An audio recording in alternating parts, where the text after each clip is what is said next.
welcome back to another Hellfire Hot episode of the Film Alchemist podcast, the show where we take movies we love, break them apart, to find out what gives them their magic. I'm your host, Josh Griffey, joined by my friend, family, and get away from my kin. It's definitely Alex Dandino. When Alex comes a knocking, I go, Ken, get in your rooms, grab the shotguns, lock the door. No. All right, guys, before we talk about this month's theme, a little bit of business. People, it's official. We're on patreon.com/Film Alchemist Podcast, or just pod, Film Alchemist Pod, patreon.com/Film Alchemist Pod. The best way to help support what we're working on here. We're barreling towards October. We're putting a lot of work in on the show. We're going to see what that turns into. We're doing a lot of awesome movies over there. We're filling up the exclusive library. We're doing commentaries, miniseries, all kinds of cool stuff. We're working and evolving the tiers to be as streamlined and awesome as possible. So you can get in for as little as $1 a month, see what we're working on, meet the community. And we have different treats as you climb the official Highlander tier ranking system to the point where you can even program a specific double feature you want to hear us talk about. So please, please, please, we appreciate the support so much. We're working real hard. If you can support the show, Film Alchemist Pod, or patreon.com/Film Alchemist Pod. It's late. My mind is melting. Something you can do that's free and easy. Make sure you leave rating and reviews wherever and everywhere you find the pod. 5 stars, couple sentences why you like us. That kind of stuff helps us defeat the algorithmic city folk to be running over our pod. Make sure you email the show, filmalchemistpod@gmail.com. You can find us on all the socials you're on. We're easy to get a hold of. We love to hear from you guys. Whatever you want to talk about, just hit us up. We're available. All right, enough of that. It is officially the month of September. It is. Not but 22 years ago, the heavens aligned, and a baby Italian. How old do you think I am? A baby hairy Italian meatball popped forth into the world like a gremlin who had been fed after midnight. Our dear friend and beloved co-host, Alex Dandino. So, June is my birthday. We did an entire curation that Alex so lovingly called the pod Greases and Kneels Before Griff. So this month, we're returning the favor. The pod delights Dandino for his birthday, right? So we are coming to Dandino upon his birthday throne with gifts in tow, right? Gifts specifically for Alex to make this month of the pod a very special birthday present for him. And of course, I know this is going to make me seem like not a great friend, but I'm starting with the movie that might be a little bit more for me than Alex. But this is an important milestone in our friendship, right? This movie. Oh, yeah. I love this movie, but I agree. Continue. So the movie we are discussing first, right? So first up, I am giving a movie gift to Alex, right? Today we're going to be discussing Pumpkinhead. One of the seminal, most influential, and important movies of my upbringing, right? So Alex and I went to college together briefly, didn't really know each other that well, right? We met again working on this TV show called Wipeout, right? Me and Alex were a little bit larger, so we got put on the, hey, you guys are going to go do heavy shit all day. So we got the worst job for probably the worst rates, and we found real, like, friendship and camaraderie in the trenches and misery of that job. We realized that we were both comic book fans. We both love movies, right? We had a lot of common interests, so we formed this friendship. Well, early in our friendship, I don't remember what it was, right? If I asked you to go out drinking or whatever, and you sent me back this sad dandy text, right? This, I don't know, it's all Breaking Bad. I'm having one of those days, right? You seemed really forlorn. And I was worried about my new friend. And I told Amy, I go, hey, we got to make something, right? So I think we made banana bread maybe. That's kind of Amy's specialty is banana bread. It was banana bread, yep. I ran out to the store. I bought a DVD copy of Pumpkinhead. It was a collector's edition. Yeah, we got in the car. We drove to your apartment. And I said, here, this will make your day better for sure. And we drove away. And that was one of those when our friendship took the next step to me, as I'm like, Alex is a guy that I go out to buy Pumpkinhead for late on a weekday night because this guy needs Pumpkinhead. So it's kind of this important movie in our friendship development. It was a very meaningful gesture to me. I relish that moment. So, Alex, I'm going to throw it off to you. This is like a big one for me. This is a movie I come back to all the time and love and cherish so much. But as it's your birthday month, why don't you kick us off with your opening thoughts on Pumpkinhead? Oh, man, P-Head. What a movie. So you dropped the DVD off, you left. And knowing absolutely, like, this is a movie I remember seeing a lot in the horror section at my local video store when I was growing up. Never really like paying attention to it because I was like, what a weird title. Like, what is the point of a movie called Pumpkinhead? Like, it's a guy with a pumpkin on his head. Didn't think about it at all, to be honest with you. And I was having one of those days, so I just put the movie down and I'm like, I'll watch it later, something like that. So finally I watched it, actually. And it was fucking amazing. Like, it's one of those things where it does, like, it's not just about, like, the DNA for me, but it's like, the gesture that it came with was like, oh, this will, like, brighten my day a little bit. Yeah. And then the movie is badass because it's literally about, and especially now, watching it again as a father, I pretty much, I would, like, absolutely become Pumpkinhead, like 1,000%. If somebody did this to my kid. It's a very interesting, like, kind of complicated, but also, like, pretty straightforward story of vengeance. Way less complicated than you're imagining. I do like the idea of Hallmark stores adding, like, an end cap that's just Pumpkinhead DVD. Just here's a little get well soon Hallmark, card and a Pumpkinhead. Yeah. Hey, Hallmark, you want to make some real money? You want us in there not buying our once-a-year family Christmas ornament? Yeah, get some fucking Pumpkinhead on your shelves. You got to have a Pumpkinhead section.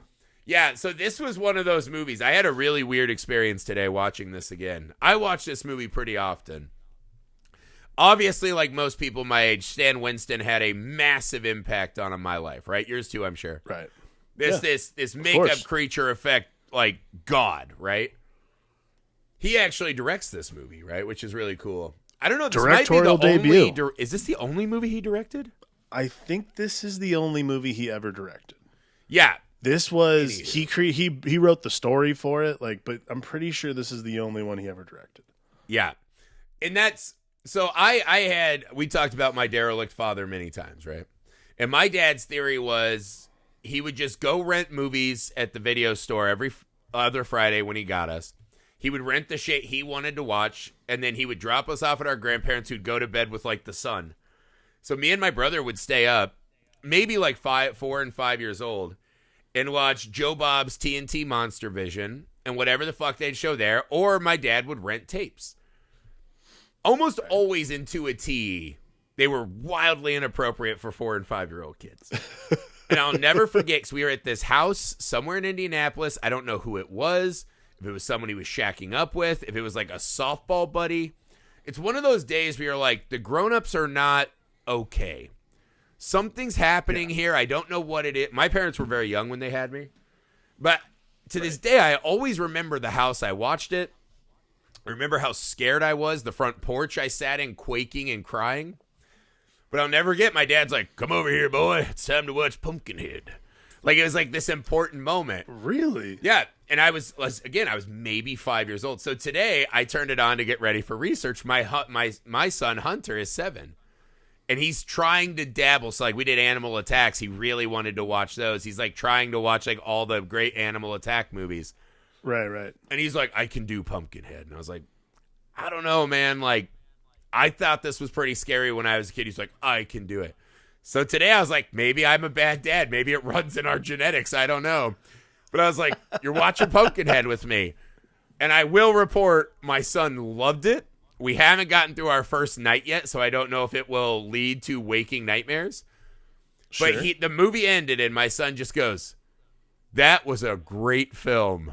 And I was like, wow, holy shit. So Wow. Loved this. So not only Hunter. is it a movie that I loved as a child because it really got in there and scared me, Right. it was cool. I passed it on to my kid. And I will say, watching Pumpkinhead with your son snuggled up with you is a wildly frightening experience, right? As I told Hunter, when you're a kid, you're afraid of the Pumpkinhead monster, right? You're looking out from under your blankie. You see this giant monster mangling other fucking hollow folk. Right, right. When you're a grown-up, it's the family stuff that scares you. Ed Harley becomes this fucking avatar for everything parents are afraid of. Absolutely. Like 1,000%. And to me, that's the brilliance of this movie, right? Because you could say Pumpkinhead is kind of a Wish.com xenomorph. I don't agree. I really like the way he moves about this film. And I think as we'll get into his hunting methodology, I think Pumpkinhead's actually really fascinating. Yeah. But I think what separates Pumpkinhead from me is so many of these other movies that were coming out at this time. The human story at the core of this film is fucking devastating. Yeah. And take your group of, white 20-somethings out of it, doesn't matter.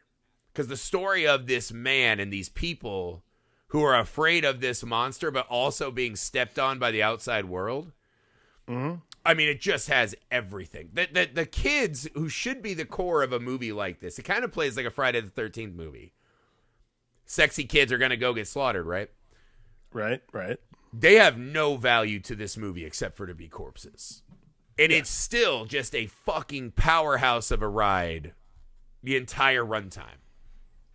Yeah. I mean, watching it as a parent is very, very impactful. Oh, my God. Because, I mean, like, just getting through... I had to pause it today. Like, honestly, like, I don't think I've watched this since Henry was been born. And... Like he's been doing summer school and like he's had this weird little like last couple of days he's had just like this weird little congestive cough. It's not COVID, so that's good. But like it's one of those things where like I thought about this and I was like, oh man, like I sent him to school. Yeah. Like that scares the shit out of me. Like it scared the shit out of me when, Uvalde happened, all this stuff. Like every time something in the news comes up or every time you hear about it, like just whenever you like that kid walks away, I'm just like, holy shit. Like and like even now, like when we drop him off in class, we're like, bye, buddy. And he like waves goodbye. I was like, this hurts. Like there's a lot of this, like there's this really weird vibe for it. And, like that sequence today, like watching that sequence today of like these fucking kids on their goddamn bikes and, Okay, like, so whoever the like alpha Italian is, right? I don't know if his name is Frank. I mean, just the shittiest shitbag. Yeah. Whoever shitted about. I mean, it's not. I think it's Joel's the one who stays behind to like take care of the kid. He's the brother who's like, man, my brother has sucked for a long time, and I'm pretty used to holding the bag. Is he the one called Scratch? Is that him? The one who the one who did it. Okay, so the alpha Italian, right? We'll just call him leather jacket guy. Yeah. This guy is brutally horrible, right? Yeah. Because all we see is he's just hammering beers, driving fast. They cut to the inside of the van. Instead of introducing the other characters, the only dialogue they say is, he's not that bad once you get to know him. And I was like, the other characters only exist to tell us how much we should hate this guy. Not that we need a lot of help. But no, I thought about watching this today, right? There's this time I remember, because we do this thing where like we'll take the kids on Friday to get a snack or a treat or whatever. Yeah. And we didn't want to buy them toys. So we're like, we'll buy them a book, right? We go to a Barnes & Nobles. We let them pick out books that they can read with us, trying to like help teach them read. Right. I'll never forget, because Logan, my youngest son, was maybe 3 years old like a year ago. And we're at this Barnes & Nobles, and we said, okay, we, finished our stuff, threw our, like, cookies away or whatever, the wrappers. And we just said, time to go, and he fucking sprinted. And the way this Barnes & Nobles is set up, the sidewalk is less than 8 feet, right? From front door to road where cars drive shockingly fast, right? And it's Indiana, so a lot of people have big trucks. And I'll never forget, I said, time to go, and he just thought, time to go to the car. He took off running, and by the time I turned around, I just had this perfect view through the front door of my son running into the light, knowing God. there's no way I could get to him, and the weight of my body, which usually weighs a lot, and I'm used to that, right? The calves of a god, I'll put it that. That's how I describe my body, is that I have great calves, right? Everyone knows what that means. Right. I just knew. I was like, I cannot do anything to change my fate in this moment. Right. And thank God he ran, and as he hit that sidewalk, he stopped and turned to see where his brother was. And that was just enough time to, like, let us catch him, right? But I'll never forget in that moment, I just went, I might have fucked up by just saying, hey, time to go. I turned to throw some trash away, and by the time I turn around, that might be the last mistake I get to make. Yeah. And I was watching it today, and this is just a guy who, we see this loving little opening, right? He's talking to him about his family history. He makes him this, little necklace, right? It's this ugly little thing, and he's just like, I'll never take it off, punk. They have this wonderful, beautiful relationship, right? It's beautiful. It's a lovely thing. And he's just a working guy, right? A working single parent. And what struck me today, I never really thought about it enough when I was younger, right? Because it seemed logical. When I was a kid, my parents would go to work. They'd leave me home, right? Hey, we got to run to the store. Stay home, watch your brothers. I was struck by the weight of Ed Harley just, why didn't I lock the door and bring the kid with me? Like, why? Why did I leave that kid there? I think about it. And it's one of those all the parent time. things where you're like, I just got to get something done. It'll be way faster if I just go now. And he just makes this normal, understandable human error. And I'll tell you the thing, when he runs out, like when he gets back and the son doesn't answer, I'm going to get fucking choked up talking about this. And he runs out to that field, right? In that moment of him like holding his kid. Oh, God. I mean, because they do this thing where they just kept showing the kid laying there. Yeah. And you can't really escape. But, like, I mean, even talking about it now, like, just fucking like, that always hurts. Even when I was a younger watcher, I was like, I understand that. Now I'm at the age in my life where, like, I really, really understand that. And that made that scene, right? This has always been one of my favorite moments. But when the guy's like, it was an accident, man, and he flips around. And, of course, Lance Hendrickson's face is a work of art. Yeah. The fucking seething hatred on his face. I mean, it's just the most relatable moment, right? He drives away, and all we see is the sign, Harley Grocery and Son, kind of spray painted on in red extra. I mean, it's just fucking devastating. And that's the thing. Most horror movies, even the really great horror movies, don't have a moment that good. Right. That's what separates this movie from so many others to me. Right. I mean, this is what, like, it's not even it's that resonating. Like, it hits that hard. And Lance just crushes this fucking movie. I think that's what's really what's so impressive about Pumpkinhead for me is how personal it is. Like, that's the power this movie has more than anything. Like, Grant, and like, yes, there's Stan Winston, of course, coming in with this amazing creature, but like, that is only, and we've seen how many movies that Stan Winston and all these amazing makeup artists and all these amazing creature artists have come up with. It all means shit without like actual emotional stakes, actual feeling like you're in the moment. And like, this movie, more than a lot of them, feels so different because it's not even about stakes. It's just this. It's primordial, man. Like, I would feel the exact same way. I'd turn around and be like, I'd lose my mind, man. That would be it. I couldn't imagine. Like, I can't. I don't know how people find the fortitude to exist and thing. It's kind of one of those, you get older, you start, like, I remember we watched Broadchurch right after we had our first kid, and it was like, God damn it. Like, could barely suffer it, right? But I think it's this is the thing, too. It's not that it's a child that died. It's how, I think this is the thing, right? It's not nefarious. These kids really weren't out to hurt this kid. They really weren't. It's so nonchalant. It's so anticlimactic that your whole world can just get shattered in an instant.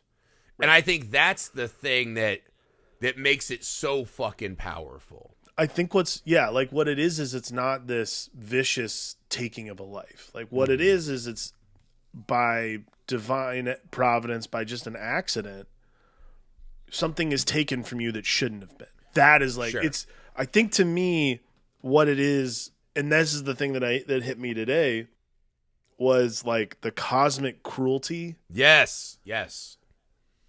And the unfairness that comes from this. Like, that's what really hits home today. This man who already lost his wife. Like, he lost his wife. Oh, man. Yeah. Yeah, and he, like, this is, and it's just, that's what it is. It's like this, it's cosmic cruelty. It's so unfair that why would you not take a step into the beyond, essentially? Yeah. To rectify, not even to, like, it's not even to solve, like, and well, to be fair, it is at first to solve.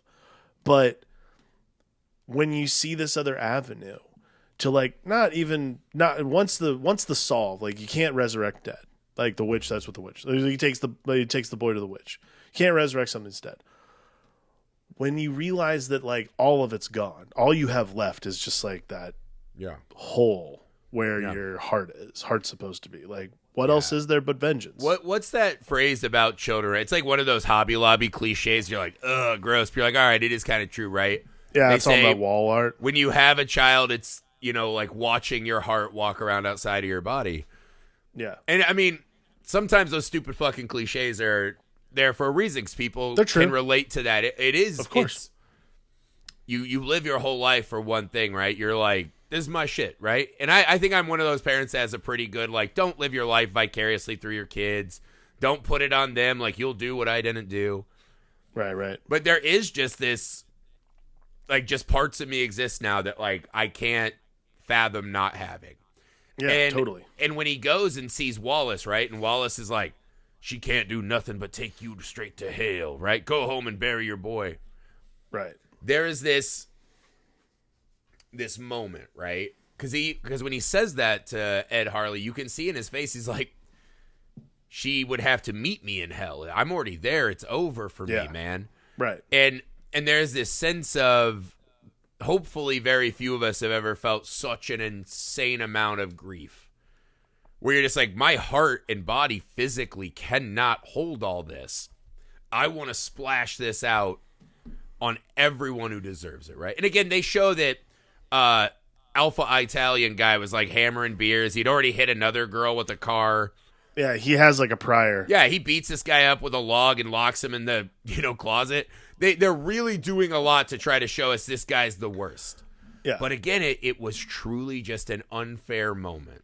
Yeah. Right? I mean, I think that's the weird thing about the movie itself is, like, that stuff all doesn't even matter. Like, yeah, he's like the double and down even if that on, guy's bad, the other 5 people had nothing to do with it. Yeah, like the double down on this guy being a shitbag is kind of irrelevant, because again, like, that's there again, like you said, that those people are there to get killed. Like, that's what they're here for the movie. Like, the story that you stay for, though, is this guy who literally is just has nothing else. Like, he is in hell, so yeah, why not just keep going? Yeah, and why not go with a companion? It's funny because we see at the start that he saw this monster once, right? Yeah. And so it's always lived. There's that great part when the dirt children show up, right? And they're like, Pumpkinhead's coming to get you. Pumpkinhead's coming for you. Oh, Pumpkinhead. Like, if you don't give that dog's ball back, Pumpkinhead's coming. Woo! And you watch these 2 old men, right? Wallace and Ed Harley retreat to terror in their minds. Absolutely. Right? This children's song scares the fuck out of these people. And so I was very struck by the moment when he goes into Haggis's house, right? Mm-hmm. Haggis has this very special place in my heart. Like, a character who's in the movie for a very short time but kind of owns it, right? It's kind of like when you watch Legend with Cruz and Takuri. And Meg Mucklebone is in the movie for like 2 minutes. You're just like, that creature design and voice and everything they did is flawless. This lives in here forever now, right? And Cruz is like, no, and he beats her real fast, but whatever. And Takuri's like, damn you. Anywho, Haggis from Pumpkinhead is kind of the same, right? He walks into this nightmare hut, right? The only thing is that, like, she's got that cool ass owl, like the wizard from Sword in the Stone, right? She's got like a little Archimedes. Little Archimedes, yeah. She's got little tarantulas, right? She's got some like pets and friends. Yeah, she's got good witch accoutrement. Yeah, she's got good witch shit, right? But I like that he walks in, right? He's carrying his kid. And she's sitting in front of the fire, and it's almost as if like the gateway to hell opens because like her fucking scraggly ass hair is just like blowing in the wind. It's like the worst fucking Head and Shoulders commercial. She's like, "Come in, Holly." Also, this is something that struck me too. When he bust back in and he's like, "Not like this," I was just like, "What a fucking like this should be a red flag if you walk up to that house and the door's not locked." She's like, "Bring your ass in here. I know you got a gun." You're like, "You want to come in? Let's fucking do it." That's like a really specific. It's interesting to watch movies like this because that's like a really specific thing in LA. Like we lock all our doors and shit. Like when things are always. unlocked. Yeah, see, like that's a thing. Like, dude, in the Midwest, like you leave your door unlocked a lot of the time. Yeah. Very weird. I'm just saying, she's like, "I'm not afraid of shit."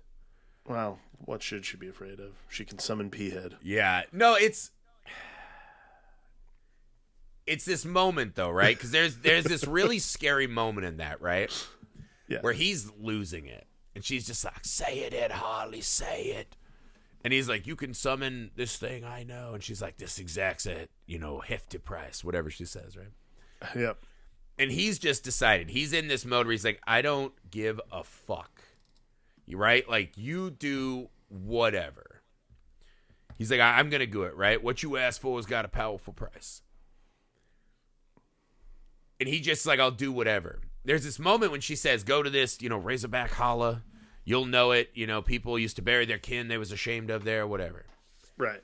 As he's leaving, she says, "Leave the boy." This moment really fucking like nailed me to the floor today.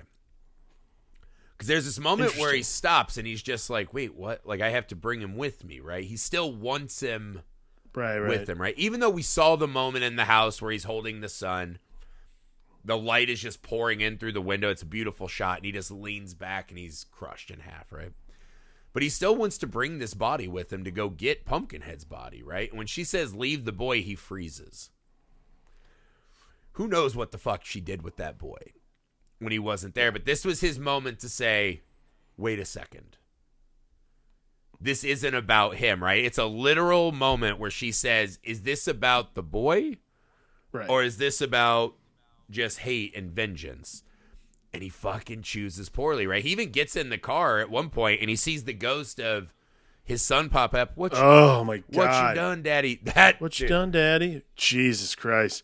That one, I had forgotten about that scene today. And I was like, oh God. It's just devastating. Like, how many times? I mean, like, we have so Henry's starting to do this thing where he'll like, because he's really into saying no to things right now. Kids love that shit.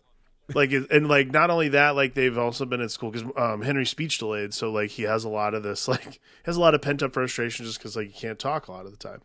He communicates other ways, but one of the things he's learned at school this summer is like, he knows how to shake his head no now. And it's like part of his MO is like, no, shakes his head. And we're like, all right, man. And my thing now, because it just like, I don't like forcing him to do stuff, and because it never ends well. I mean, anyone who has kids knows if you force your child to do something like that they really don't want to do, it just turns into a big battle. Yeah. So like my new thing, particularly like he likes to like kind of roughhouse sometimes, so I just like walk away. I'm like, I'm gonna go away. I don't want to play like that. So I'll just like literally start walking out of the room, and he'll start crying. But the new thing that he'll do, and this is like, oh, man, this is actually like why like it like really choked me up when I was watching like. That part particularly was like now he like knows that he fucked up, so he'll pull me back down to like his level or like to sit down on the couch and he'll just hug me and I'm like, oh fine, fuck it, like I can't whatever. Be like, but that's like, but then I was watching this and like, so I watch he watches whatever he watches on the TV and I watch whatever I watch my movies on my phone now, so like. I'm watching this, and that part happened right after I like had sat down. after he had like hugged me, and I was like, God damn it. Like, it just broke me apart today, man, because like, how can you not listen to your kid? Like, that's the part, man. Like, that's the thing that fucking blew my mind. Like, Lance Hendrickson, like, Ed Harley should be totally listen. Like, you're right. Like, this is not it's a supernatural film, but that moment we know is specifically just in his own head. Absolutely. This is not a how conjuration. do you not listen to you? But how do you not listen to it? But also, it has this like 5-layer meaning, right? Like, what'd you do, Dad? Why didn't you bring me with you?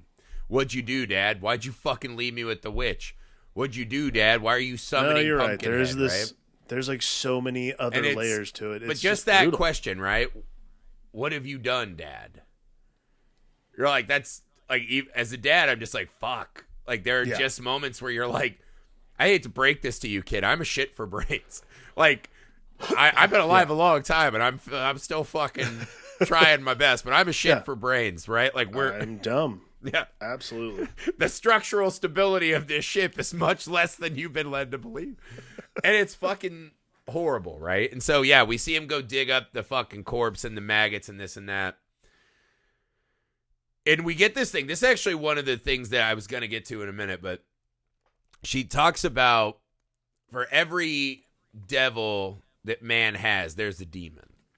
And this is the demon of vengeance. And I was like, what an absolute fucking failure for whoever was in charge of the Pumpkinhead franchise, right? What an absolute devastating fucking failure that this movie did not become a series where, right? What's another devil of man? Sloth. All right, what's the demon of sloth? Let's make that fucking movie. What's the demon of greed? Let's make that version of Pumpkinhead, right? Instead, I mean, the Pumpkinhead franchise is a fucking mess. It's a shambles, right? The other 3 movies are not great. There's Blood Wings, Ashes to Ashes, and Blood Feud. Yeah. The third one's harder to find now, I think, if I remember. It must have been really... I've seen them all. They're pretty vague. I remember, like, a kid gets thrown in a well in part 2. There's, like, a rich jock. Whatever. Neither here nor there. But that idea that there's a specific demon for every devil that vexes us is fucking great. Especially when you tie it into the ending of what Pumpkinhead is. Absolutely. But all of this, right? And then we see the emergence of Pumpkinhead, right? The strobe lights, that fucking, like, cicada sound. So he emerges. I love the sound effects. The witch is gnarly, and it's just like, all right, now we're off, right? It has begun. Yeah. So, again, I think some people find Pumpkinhead's design underwhelming. I disagree completely, right? I do too. It is xenomorph adjacent, but I don't think it's like a lesser like half job. What I like about Pumpkinhead, I forgot how much personality he has as a fucking... Because what is that thing she says, right? Like, he's vengeance, he's devious, he's whatever. She leaves like all these adjectives, right? Like every fucking adjective.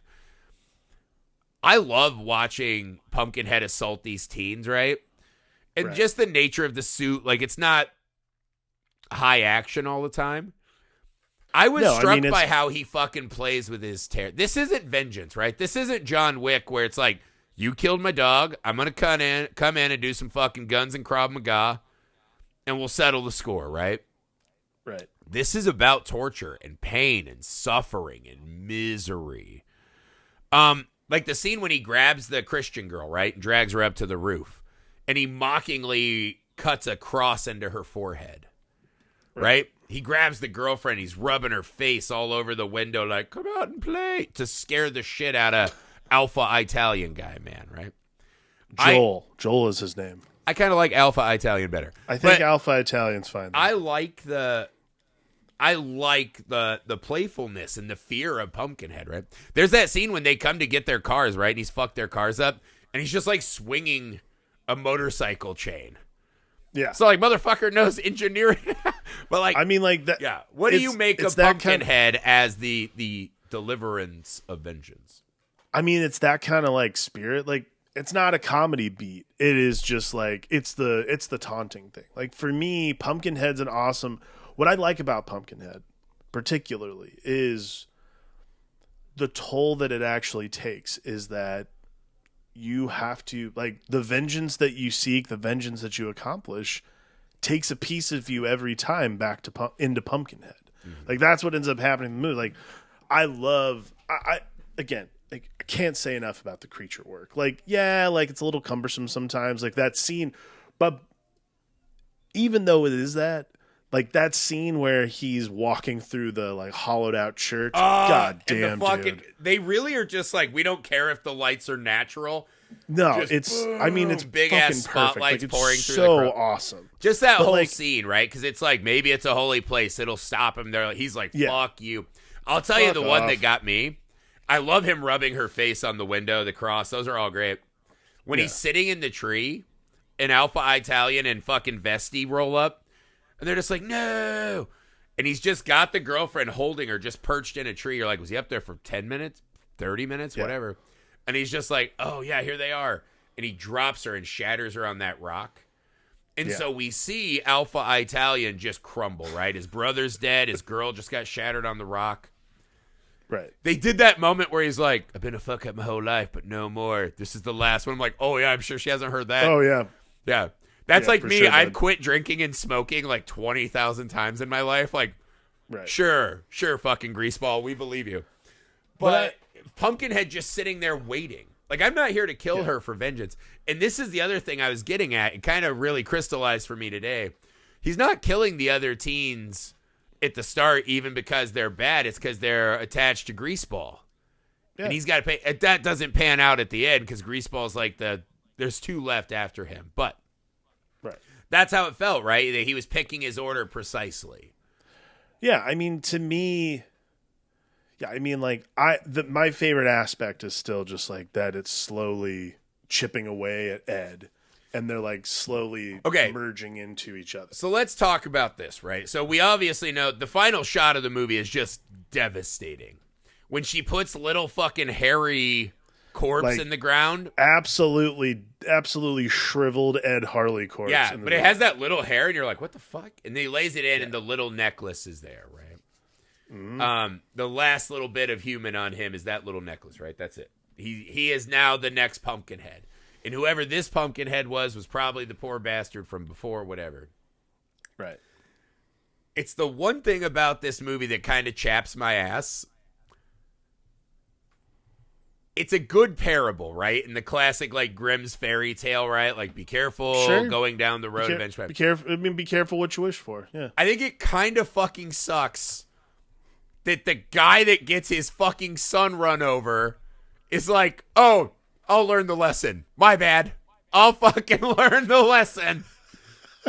That's me. You're right. Yeah. I'll blow my own head off. I'm like, I know he doesn't have like a shitload to live for at this point. It did fucking chat my ass that it's like Ed Harley's the one who has to learn the lesson and pay the ultimate price. Well, like, then on that thread, think about this then. Yeah. Going back to what we were talking about, how, like, you know, I don't leave my kid alone in the house. Like, I mean, like, when I, like, for instance, like, literally our mailbox. You will, like, someday. 15 feet down the corridor in our apartment complex. Yeah. I leave the door open so that he can run outside and follow me if he wants to. Otherwise, like, he normally will just come to the door and, like, look down and see where I'm at. Leaving my kid alone, though, like that. There's, like, the level of... But that's what it... Like, we were talking... Like, Barnes & Noble. Like, there's this level of understanding, like, well, nothing crazy is going to happen. Like, I'm literally leaving for, like, 5 minutes. I'll be right back. That kind of stuff. I'm not saying that there's a price to pay for that. Because, like, that's not the message of this movie at all. Right. Again, I think it's just like, God damn it, come on. But the parable being that... The parable really is about, like, the vengeance that you seek. Right. Because really what this should be is one kill. Like, P-Head should be going after one person only. Right. All this other destruction is so gratuitous. Yeah. That really what this ends up being is, like, you can't control the vengeance that you seek. Like, it's the same... I can't believe I'm about to fucking say this. But do you remember in Batman Forever when... Val Kilmer, I know, I can't believe I'm learning that. So Val Kilmer and Chris O'Donnell are having this argument in the Batcave about why he's going to kill Two-Face. He's like, so you kill Two-Face, but that's not enough for you. You take another life and another and another, Yeah. and then one day you wake up. Like, granted, it comes in a very weird movie, but like, it is very relevant, and it makes sense in the function of Pumpkinhead because Ed Harley knows that all he needs to do, like for his revenge to feel, for any vengeance to feel good, all he has to do is take out Alpha Italian. Now, that's to say, vengeance to feel better. There's no way he's going to be able to do that. Yeah. Living with that grief and having to deal with it, that's part of life. So I can't remember who said it right, but it kind of has that, going to war for peace is like fucking for virginity. You know what I mean? Like, just, it's the dumbest thing. Right? The eye for an eye leaves the world blind. I get all that. It's a grief-stricken, it's a response to grief. Right. And that's really Haggis what this tells is. him, she's like, what, did you think this would be easy? She's Yeah, like, absolutely. do you think this would be painless? And it's like, I get all of it. I get the road to hell is paved with best intentions, whatever. I get that, like, maybe Vesti and the others, like, could have had good lives, right? You kill them, and then all of a sudden there's city folk that are going to unleash, fucking, knit hat, fucking frappe Pumpkinhead on the country folk, right? Now we have war going back and forth with our demons, whatever. Right. Yeah, right. Pumpkinhead skateboards into town. He takes a selfie like, hashtag vengeance, right? Like, the city folk Pumpkinhead's going. I don't know, right? So I get the theory of it, right? I'm just saying, Sure. it fucking sucked to me. It does. Because you're just it's like, disappointing this guy, because the worst thing we've seen of this guy is that he just has a Confederate flag sticker on his flamethrower. which isn't great. You're like, not great, but like, he seemed like a really fucking good, devoted, hardworking dad. Yeah. And it just sucks that at the end of the movie, he has to get shot. He asked the girl to kill him, and she's like, she doesn't even walk up and put one in his head. She shoots him 3 or 4 times in his guts, so he has to still slowly die. I feel like it sucks. And then they're like, oh, by the way, Ed Harley, you're also fucking cursed. Again, Yeah, you're also P-head now. It's for so sure. mean. Maybe it's because I'm a dad now, and I'm just like, God damn it. Give this motherfucker a Well, little I mean, break. like, yeah, I mean, obviously, like, I think what's hard about this is, like, you're rooting for Ed Harley and Pumpkinhead for most of the movie. Yeah. And then when that happens, you're like, man, but he didn't deserve that. Like, I agree. Like, it's an accident. Like, maybe that's what it is. Because what happened is an accident. And yeah, like, they lay it on real thick to make this Italian fellow seem like a total dickbag. But, like, it's an accident. Right. Like, imagine the scenario, and again, we're not in the business of relitigating movies like this, but, like, imagine the scenario where he just stays and apologizes and says, I don't know what to say. Like, that's a different movie. I bet And Ed also a very Harley short still one. goes to get pumped. That's probably why. But again, it's Probably. like, is it that hard to rationalize? Like, is it, I understand the whole thing, like, hey, report him to the cops, let justice do its thing. It's like, well, he got reported to the cops last time and he just ran over another human being. Right. I feel like that's the one thing. I'm not even saying it's a flaw in the movie. It is a classic parable, right? That you will become the monster that you are, using to do your dirty work, right? That's a classic tale. I mean, that's what it is. And this, okay, so I'll give you a moment, right? It really chapped my ass today, but there's this wonderful moment when Pumpkinhead kills Alpha Italian, right? And he's like kind of moving his head around. It's this sacrilegious inversion of Ed Harley holding his own son, right? Awesome fucking moment in the movie. Yeah. There's this scene when Ed Harley rolls up and he sees the fucking dead Italian boy. Right. And he walks up and holds him in his arms like he held his own son. And there is this was a brother, a son, a lover, a criminal, right? Like, whatever. But Ed Harley holds that boy. And this image is really important in the movie, right? Because this is what he wanted. He wanted the person who killed his son to pay with his life, be tortured and terrified, and vengeance to be had. And in that moment, he just is hollow. There's no joy in it. I don't know if I'd even say there's regret. But the pointlessness of all of it is laid bare. And he's holding the guy who ran his son over, whether we know it or not, or whether he knows it or not, right? We never know that he actually figures out exactly who did it. Right. I think he could glean. He saw the two on the bikes, right? The other guy stayed, one ran, whatever. But he's holding the killer like he held his own son. And so I think that image of how pointless this whole experiment is really beautiful. I understand it. I think as I get older, I just hope there's one version of the movie where Ed Harley just is like at like a sandals resort listening to Jimmy Buffett. And he's like, dude, that got wild. And we just see like he's got like 3 more like fucking giant bottled glasses now, a new wife. And he's like, that was wild, man. Like, I won't do that again. I won't fucking throw, like 8 Mile, like you get one shot. I won't waste mine. Mom spaghetti. I want that ending of Pumpkinhead one time. I mean, yeah, you want a happy ending for this guy who's lost so much throughout the movie, but he's made the mistake of taking vengeance into his own hands rather than letting the universe, rather than accepting the cosmic cruelty of what's happened to him. And like no one should. That's a horrible thing. We all want to fucking scream back at the void. It's of course. Ridiculous. But like instead of, here's the problem, is like screaming into the void isn't going to work here. So like really what should have happened is, Ed Harley should have just like, I'm leaving, or anything like that. Like there's a reaction that is not emotional. I don't know what I'm trying to say. Honestly, like I can't believe I've been trying to justify like not to do this. I would have done the same fucking thing, to be honest with you. Yeah. I'm an emotional person. I totally would have done it. People would have been like, I appreciate the journey. I'm just like, it sucks that it feels like Ed Harley has to pay 3 prices. Yeah, okay, I'll give you that. The other groups, it's like they just get killed once. And it's like, all right. Yeah. Like Ed Harley doesn't even get the fucking solace of peace. After that girl shoots him 4 times and he just slowly bleeds out.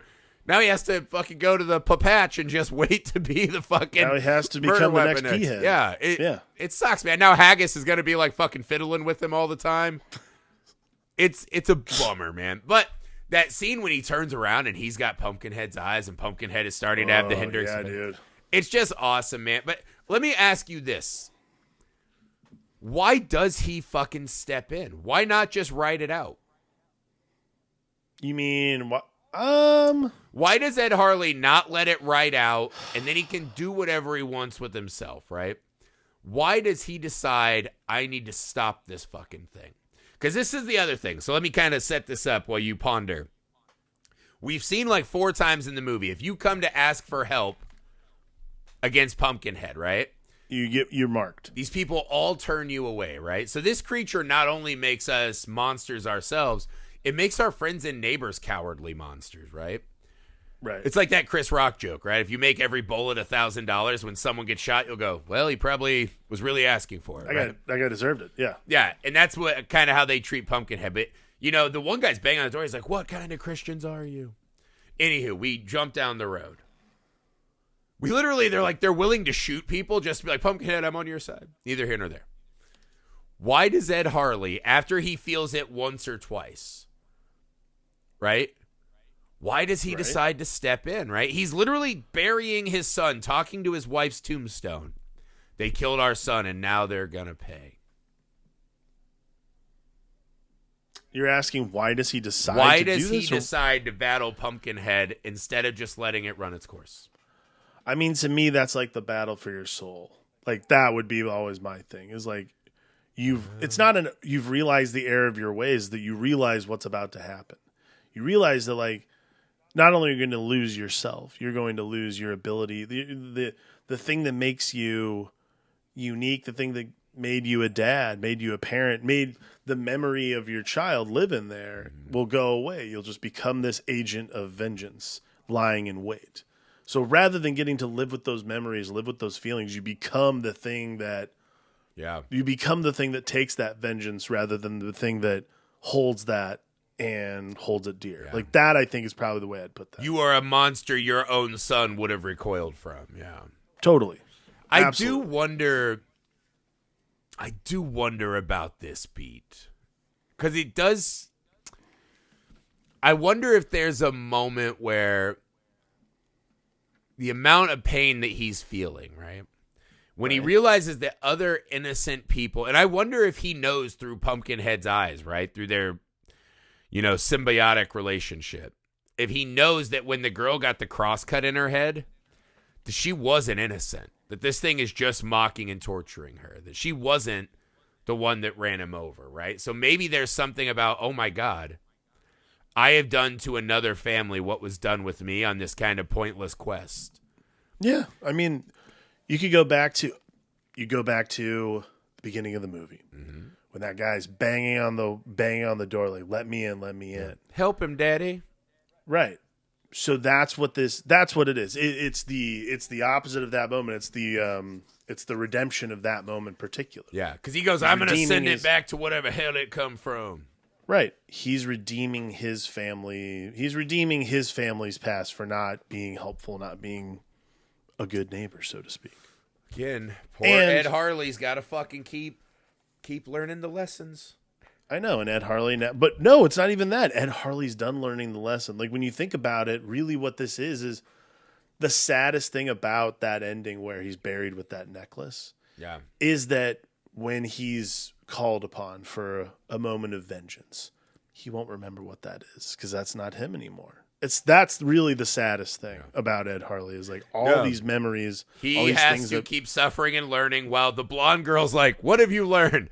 Well, deeply unfair. I ran away from my boyfriend when he needed help, and then I killed the father of the child that we murdered to set myself free. All of it works out for me. That's the lesson. So what we're saying is, blonde people, you're going to get away with all of it. She's probably the patient one of like all of these fucking horrible like activist groups we see that are just decimating our country now. She's probably the one that got out and became like the fucking patient zero Karen nightmare. Yeah. Absolutely. And she took all the wrong lessons from this. She's the original Karen for sure. Yeah, that makes sense. We just need to blow away other people, run over their kids. This is good. This is good. They've got things out there. We need guns. And then she starts saying, she becomes Alpha Italian, right? That's what she's doing. She's like, you never know what you'll run into in the jungle. Or whatever and that's the sequel, but they didn't make it. Yeah. No, I'm so sad. Ed Harley's just this truly tragic figure. Very tragic figure. And I love this journey, man. And again, to me, seeing Pumpkinhead toy with them, the light, the sound, the fucking color palette of this movie, except for that one family that they're like, only the earthiest brown tones. That's it. Like nothing else. I think actually Mamie Bialik and fucking... Who's the other one that's in there? Juliette Lewis. Aren't they both two of the little girls? I know Mian Bialik is. I don't know who the other I thought Juliette Lewis might have been the older daughter. Maybe I'm making that up. I feel like she was in a lot of shit. Yeah, probably. Yeah, anyhow, I thought maybe I'm getting this confused, but neither here nor there, right? This movie is just visually cool and fun the whole time. The monster story is awesome and fun. But again, I come back to how I sold it to Hunter, right? When you're a boy, this is a fun, scary monster movie.